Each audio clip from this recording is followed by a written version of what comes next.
2020년 수익률 플러스 190%, 2021년 수익률 플러스 70%.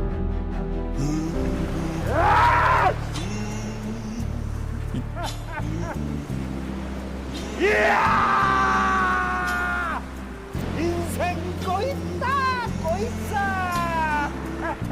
와, 정말 이럴 줄 몰랐어요. 보유를 결심한 종목은 주가를 확인하지 않아요. 굳이 확인할 필요가 없죠. 올랐다고 팔거나 혹은 내렸다고 팔거나 뭐 이러지 않으니까. 그런데 2022년 결산을 위해서 몇 개월 만에 주가를 알아봤습니다. 그런데 깜짝 놀랐어요. 주가가 이렇게 빠졌다니. 2억은 손실을 본 것 같아요. 물론 이 손실의 절반 이상이 수익이 날아간 것이긴 하지만 어찌되었든 큰 돈을 잃었어요. 2020년 1억을 투자했는데 3억이 되었는데요. 이는 크래프톤 덕분이었어요. 10만원에 산 주식이 상장할 때는 공모가가 50만원이었으니까 공모가가 매수가의 5배가 된 거였죠. 2021년은 그 3억이 5억이 됐어요. 비바 리퍼블리카 덕분이었는데요. 45,000원에 매수했던 주식이 15만원 이상 갔었죠. 2022년은 괴롭습니다. 비중이 제일 컸던 비바 리퍼블리카가 거의 4분의 1 토막이 났어요. 작년에 매매를 되돌아보는 시간을 가져보려고 하는데요. 이는 저의 개인적인 반성의 기록이긴 합니다. 하지만 반면교사의 마음으로 구독자분들에게도 도움이 되셨으면 좋겠습니다. 잘한 것은 무엇이고 잘못한 것은 무엇이었냐? 잘한 것도 있었죠. 자산 리밸런싱. 사실 자산 리밸런싱이야 제가 매년 하는 일이긴 해요. 그래서 특별할 건 없었지만 결과적으로 큰 도움이 되었어요. 비바 리퍼블리카, 무신사, IGA웍스를 제외하곤 모두 팔아버렸죠. 이 세 개를 제외하면 나머지들은 딱히 좋아 보이지 않더라고요. 물론 매수 당시엔 다 좋아 보였어요. 그래서 매수한 거죠. 그런데 시간이 지나고 보니 별로라는 생각이 들더라고요. 그래서 모두 매수했었습니다. 그럼 잘못한 건 가장 비중이 높았던 주식, 동시에 가장 수익이 컸던 주식, 비바 리퍼블리카를 적절히 매도하지 않았던 거. 상장된 동일 업종은 카카오페이가 있는데요. 사실 비바 리퍼블리카는 카카오페이보다 훨씬 나은 기업이죠. 그런데 이 비바가 카카오페이 따위와 비교하더라도 절반 이상의 저평가였어요. PSR이 절반도 안 됐었죠. 카카오페이가 연일 떡락하고 있는 상황이었지만 신경 쓰지 않았어요. 어차피 비바는 저평가니까 카카오페이가 반토막이 나더라도 그제야 비바랑 똑같은 PSR이 될 거니까.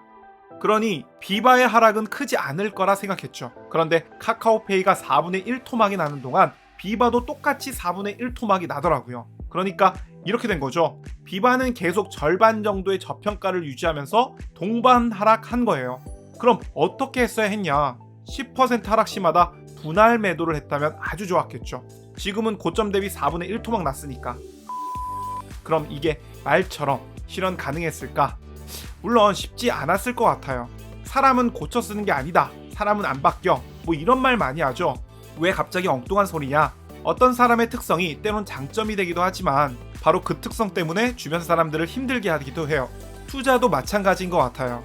제가 크래프톤을 5배 될 때까지 어떻게 버텼을까? 1-20%의 하락 혹은 30% 이상의 하락일지라도 신경 쓰지 않았어요. 그러니 5배가 될 때까지 보유를 할 수 있었던 거죠. 누가 뭐라 하든 뉴스에서 뭐라고 떠들든 전혀 신경 쓰지 않았죠. 그렇게 1년 이상이 지나고 그냥 바보처럼 들고 있었더니 5배가 되더라고요.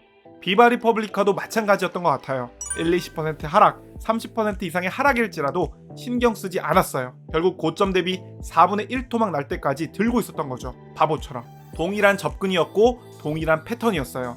누가 뭐라 하든 신경 안 쓰고 둘 다 우직하게 들고 있었죠. 결국 크래프톤은 2억을 벌었고 비바 리퍼블리카는 1억 이상의 평가 수익을 날리고 현재는 음전한 상태죠. 이걸 어떻게 구분할까? 어떻게 대응해야 할까?